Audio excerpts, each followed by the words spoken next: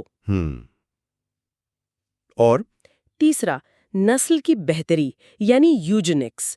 ریاست کنٹرول کرتی تھی کہ حکمران طبقے میں کون کس سے شادی کرے گا تاکہ بہترین لوگ پیدا ہوں۔ اور تعلیم وغیرہ؟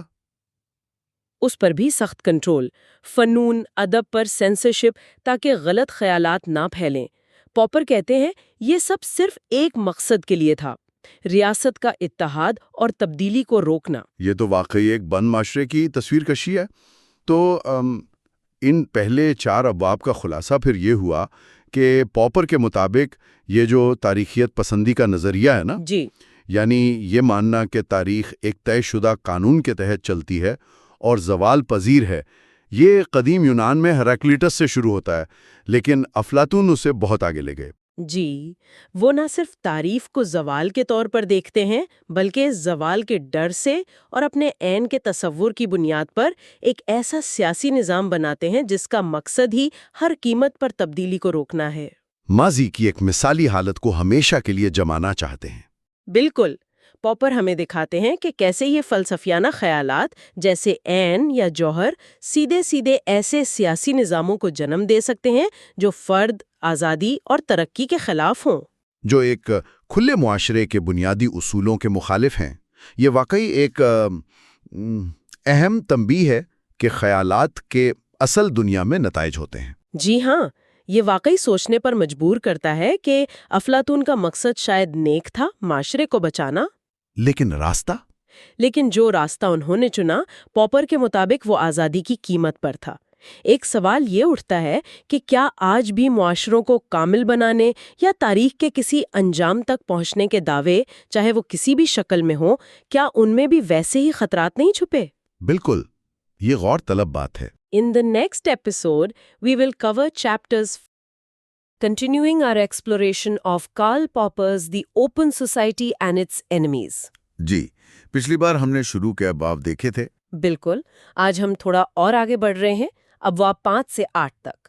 یہاں پاپر افلاطون کے سیاسی فلسفے کی جڑوں پر آپ کہہ سکتی ہیں تنقید کرتے ہیں۔ جی ہاں، خاص طور پر یہ ابواب بہت اہم ہے کیونکہ ان میں پاپر افلاطون کے جو بنیادی تصورات ہیں نا، جیسے فطرت، روایت، پھر انصاف، قیادت اور وہ فلسفی بادشاہ والا تصور، بالکل ان سب کا وہ تجزیہ کرتے ہیں اور یہ دکھانے کی کوشش کرتے ہیں کہ افلاطون نے کیسے ان تصورات کو استعمال کیا ایک ایسی ریاست کا نقشہ بنانے کے لیے جو تبدیلی کی سخت مخالف تھی اور جس میں فرد کی کوئی خاص حیثیت نہیں تھی ریاست کے مقابلے میں۔ جی، فرد بس ریاست کا ایک پرزہ تھا۔ تو آج کا مقصد یہی سمجھنا ہے کہ پاپر کے مطابق افلاطون کے یہ خیالات کیسے ایک بند، ایک طرح سے مطلق العنان معاشرے کی طرف لے جاتے ہیں۔ ٹھیک ہے، تو باب 5 سے شروع کرتے ہیں۔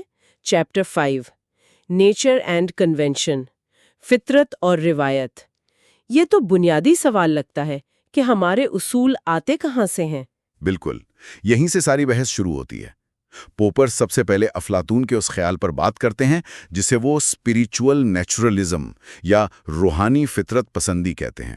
روحانی فطرت پسندی، اس کا کیا مطلب ہے؟ سادہ لفظوں میں یہ خیال کہ ہمارے جو اخلاقی اصول ہیں یا قانونی ضابطے وہ کائنات کی کسی گہری الہی حقیقت یا فطرت سے نکلتے ہیں۔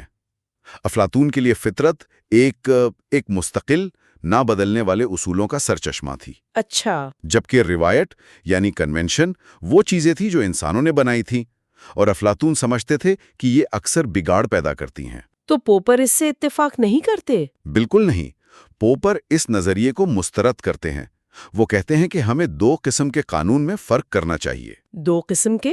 کون کون سے؟ ایک تو ہیں فطری قوانین، جیسے کشش ثقل کا قانون، انہیں ہم دریافت کرتے ہیں، بدل نہیں سکتے۔ ٹھیک۔ دوسرے ہیں ہمارے اخلاقی یا قانونی اصول۔ پوپر کہتے ہیں یہ انسانوں کے فیصلے ہیں، یہ روایتی ہیں، یہ فطری نہیں ہیں۔ یعنی انسان کے بنائے ہوئے ہیں؟ جی، اور پوپر اسی کو تنقیدی سنویت یا کرٹیکل ڈوئلزم کہتے ہیں۔ وہ کہتے ہیں کہ جب ہم مان لیتے ہیں کہ یہ اصول ہم نے بنائے ہیں تو پھر ان پر تنقید کرنا، ان کو بہتر بنانا، یہ ہماری ذمہ داری بن جاتی ہے۔ ہم یہ نہیں کہہ سکتے کہ بس یہ تو فطری ہے، اسے ایسی رہنا چاہیے۔ بالکل، پوپر کا یہی نکتہ ہے۔ وہ کہتے ہیں کہ افلاطون فطرت کا نام استعمال کر کے اپنے پسندیدہ سماجی نظام، جو کہ ایک بہت سخت قسم کا طبقاتی نظام تھا، اسے لازمی اور ناقابل تبدیلی ثابت کرنا چاہ رہے تھے۔ اچھا، تو یہ ایک طرح سے اپنے سیاسی نظریے کو جواز دینے کا طریقہ تھا؟ پوپر تو یہی سمجھتے ہیں۔ وہ کہتے ہیں کہ افلاطون اپنے زمانے میں جو نئے خیالات آ رہے تھے نا، مساوات کے، انفرادیت کے، ان سے گھبرا گئے تھے۔ خاص طور پر سوفسطائیوں کے خیالات؟ جی، جیسے پروٹاگورس تھے، وہ کہہ رہے تھے کہ بھئی تمام انسان فطری طور پر برابر ہیں، قوانین تو بس معاشرے کو چلانے کے لیے سمجھوتے ہیں۔ اور افلاطون نے اس کے بالکل الٹ کہا۔ ہاں، افلاطون نے کہا نہیں، ریاست اور اس کا طبقاتی نظام فطری ہے، فرد تو بس ریاست کے لیے ہے۔ پوپر کے نزدیک یہ صاف صاف موجودہ طاقت کے نظام کو سہارا دینے اور ایک کھلے معاشرے کی طرف جو پیش رفت ہو رہی تھی اسے روکنے کی کوشش تھی۔ یہ واقعی دلچسپ ہے کہ فطرت کے ایک ہی تصور کو کیسے مختلف لوگ اپنے اپنے مقصد کے لیے استعمال کر سکتے ہیں۔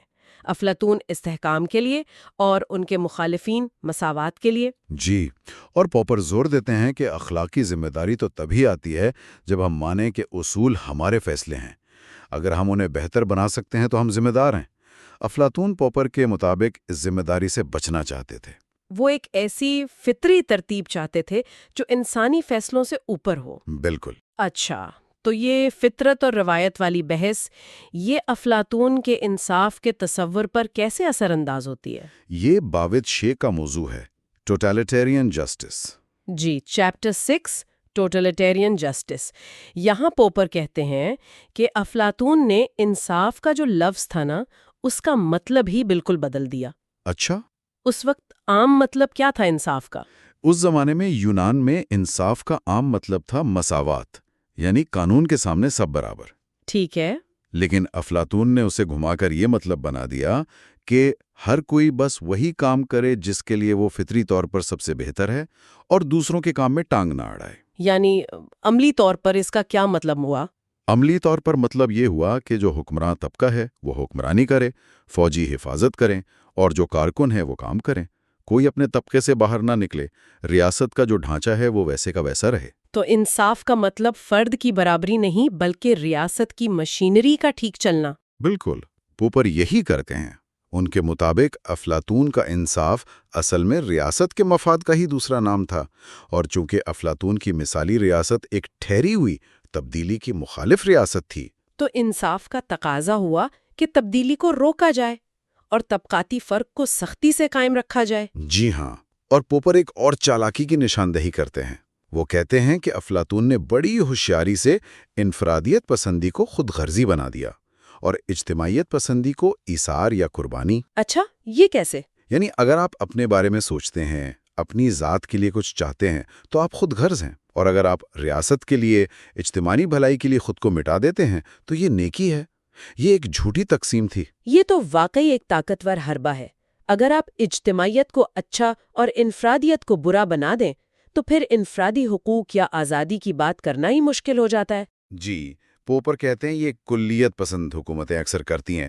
افلاطون کا یہ زور کہ شہری رہنماؤں کی آنکھیں بند کر کے اطاعت کریں، اپنی انفرادیت ختم کر دیں اور بس کمیونٹی کا حصہ بن جائیں۔ پوپر کے نزدیک یہ حقیقی انصاف کی نفی ہے؟ بالکل نفی ہے۔ حقیقی انصاف تو فرد کے وقار اور حقوق کا احترام کرتا ہے۔ افلاطون کا راستہ، پوپر کہتے ہیں، سیدھا کلیت پسندانہ کنٹرول کی طرف جاتا ہے، جہاں ریاست فرد پر پوری طرح حاوی ہو جاتی ہے۔ تو اگر ریاست ایسی ہے اور انصاف کا مطلب یہ ہے، تو پھر اسے چلانے کے لیے لیڈرشپ کیسی چاہیے؟ یہ ہمیں باب 7 کی طرف لاتا ہے، chapter 7 The Principle of Leadership۔ جی، chapter 7 The Principle of Leadership۔ یہاں پوپر ایک بہت ہی بنیادی سوال اٹھاتے ہیں۔ وہ کہتے ہیں کہ افلاطون کی ساری فکر کا مرکز یہ سوال تھا کہ حکمرانی کسے کرنی چاہیے، Who should rule؟ اور افلاطون کا جواب تھا، سب سے بہترین، سب سے عقل مند، یعنی فلسفی بادشاہ۔ جی، لیکن پوپر کہتے ہیں کہ یہ سوال ہی غلط ہے۔ سوال غلط ہے؟ ہاں، پوپر کہتے ہیں اصل سوال یہ نہیں ہونا چاہیے کہ کون حکومت کرے، بلکہ یہ ہونا چاہیے کہ ہم حکومت کو اس طرح کیسے بنائیں کہ اگر برے یا نااہل لوگ بھی آ جائیں تو وہ زیادہ نقصان نہ پہنچا سکیں۔ یعنی اداروں کی بات، چیکس اینڈ بیلنس کی، حکمرانوں کو قابو میں رکھنے کی۔ بالکل، یہ جمہوریت اور آمریت کی بنیادی بحث ہے۔ افلاطون نے مان لیا کہ حاکمیت یعنی سوورینٹی وہ لامحدود ہونی چاہیے اور وہ حکمرانوں کے پاس ہونی چاہیے۔ اس سے پھر مسئلہ صرف یہ رہ گیا کہ ان بہترین حکمرانوں کو چنیں کیسے، ان کی تربیت کیسے کریں۔ اور پوپر اس لامحدود حاکمیت کے خیال کو ہی رد کرتے ہیں۔ جی، وہ اس بے لگام حاکمیت، انکنٹرولڈ سوورینٹی کو ہی خطرناک سمجھتے ہیں۔ وہ کہتے ہیں کہ کسی بھی انسان یا گروہ کو، چاہے وہ کتنا ہی عقل مند کیوں نہ ہو، لامحدود طاقت دینا تباہی کا راستہ ہے۔ ہمیں شخصیات پر بھروسہ کرنے کی بجائے اداروں پر توجہ دینی چاہیے۔ قانون، اختیارات کی تقسیم اور عوام کے پاس حکمرانوں کو ہٹانے کی طاقت۔ تو افلاطون کا جو حل تھا، فلسفی بادشاہ، پوپر کے خیال میں وہ اصل مسئلے کا حل نہیں تھا، بلکہ ایک طرح سے اس سے نظریں چرانا تھا۔ پوپر تو اسے اس سے بھی برا سمجھتے ہیں۔ وہ کہتے ہیں یہ صرف نظر چرانا نہیں، یہ جان بوجھ کر ایک غیر جواب دہ، اشرافیہ والی حکمرانی کی وکالت ہے۔ افلاطون کا فلسفی بادشاہ کسی کو جواب دہ نہیں ہے، نہ عوام کو، نہ کسی ادارے کو۔ وہ تو اپنی دانائی کی بنیاد پر حکومت کرے گا۔ جی، اور اس دانائی کو چیلنج نہیں کیا جا سکتا۔ پوپر کے لیے یہ آمیریت کا کھلا فارمولہ ہے، چاہے نیت کتنی ہی اچھی کیوں نہ ہو۔ وہ کہتے ہیں تاریخ گواہ ہے، لامحدود طاقت ہمیشہ خراب کرتی ہے۔ لیکن افلاطون تو کہیں گے کہ فلسفی بادشاہ تو واقعی عقل مند ہے، وہ خیر کو جانتا ہے، وہ غلط کر ہی نہیں سکتا۔ تو یہ فلسفی بادشاہ آخر ہے کون؟ یہ ہمیں باب 8 کی طرف لاتا ہے، چیپٹر 8 The Philosopher King۔ ڈی، chapter 8 The Philosopher King۔ Popper اس تصور کا بھی آپ کہہ لیں پردہ فاش کرتے ہیں۔ وہ کہتے ہیں کہ افلاطون کا جو فلسفر ہے نا، وہ سقراط والا فلسفر نہیں ہے جو کہے کہ میں تو کچھ نہیں جانتا۔ اچھا، پھر کیسا فلسفر ہے؟ افلاطون کا فلسفر بادشاہ اصل میں ایک ماہر سماجی انجینئر ہے۔ اس کا کام سچائی کی تلاش نہیں، بلکہ ریاست کے استحکام کو قائم رکھنا ہے۔ ریاست کا استحکام؟ جی، اس کا کام ہے ریاست کی جو مثالی، نہ بدلنے والی شکل یا فارم ہے، اسے سمجھنا اور پھر ریاست کو بالکل اسی شکل کے مطابق ڈھالنا اور اسے بدلنے سے روکنا۔ تو پھر فلسفہ یہاں علم کی بجائے سیاسی کنٹرول کا آلہ بن گیا؟ پوپر کا بالکل یہی نقطہ ہے۔ وہ کہتے ہیں فلسفی بادشاہ کی ساری تعلیم، ریاضی، فلکیات، ڈائلیکٹک، یہ سب اسی سیاسی مقصد کے لیے ہے۔ اسے آزاد سوچنے والا نہیں بنانا، بلکہ اسے اس قابل بنانا ہے کہ وہ ریاست کی اس ابدی شکل کو دیکھ سکے اور معاشرے کو اسی سانچے میں ڈھال دے۔ اور اس مقصد کو حاصل کرنے کے لیے افلاطون کیا طریقے جائز سمجھتے ہیں؟ یہ پوپر کی تنقید کا شاید سب سے متنازع حصہ ہے۔